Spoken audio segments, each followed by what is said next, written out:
earth to pay the price with rules, karma, and consequences, okay? So here in this place, we were starting to believe we could, or we might not be separated. We weren't sure. We were doubting.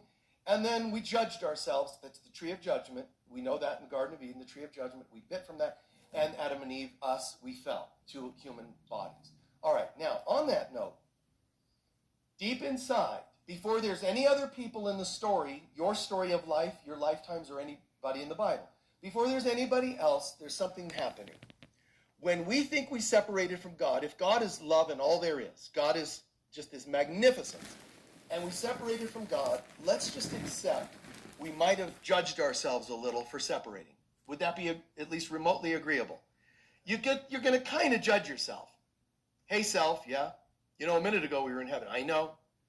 Don't remind me. Where are we now? Dating. Dating. One with all, and now we're in a selective process. Survival of the fittest. We're dating. And, and nobody wants me.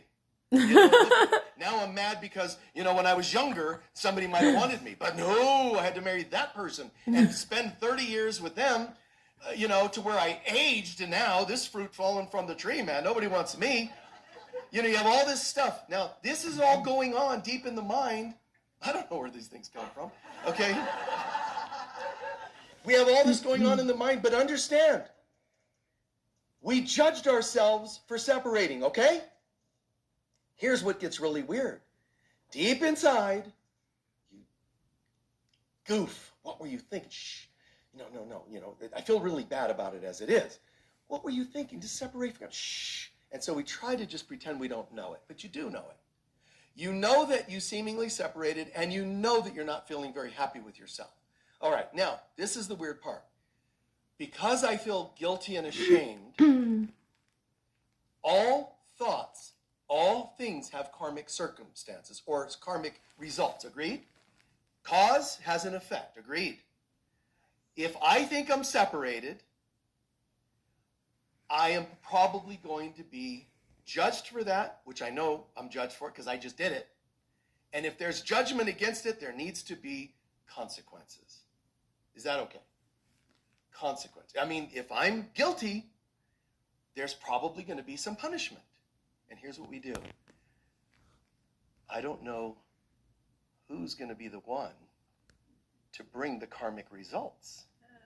This is what we do. So technically, I suspect any of you could be them. This is what we do. I'm not kidding. We judge ourselves for being separated. We know such a thought deserves retribution, but we don't know who it's going to be to bring it. So now we live constantly in fear and suspicion of everyone. When somebody shows up with flowers and wants to date you, you just kind of go, hi, I'm going to temporarily let you off the hook because you're making me feel good about myself. They're still a suspect. They're still a suspect. As soon as they don't bring flowers one year on Valentine's Day, there's the real you. I get it. See? And I know it's hard to share this, and you don't hear this from me or people very often, but this is the truth behind judgment, how it really works. But I don't say it because it'll just depress everybody. But listen, you judged yourself before any executioner showed up in your life. You already determined you're separate and therefore deserving of whatever happens to you.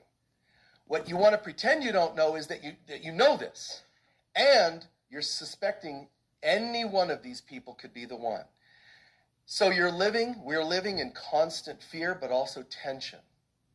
Because it takes a lot of energy to keep an eye on everyone.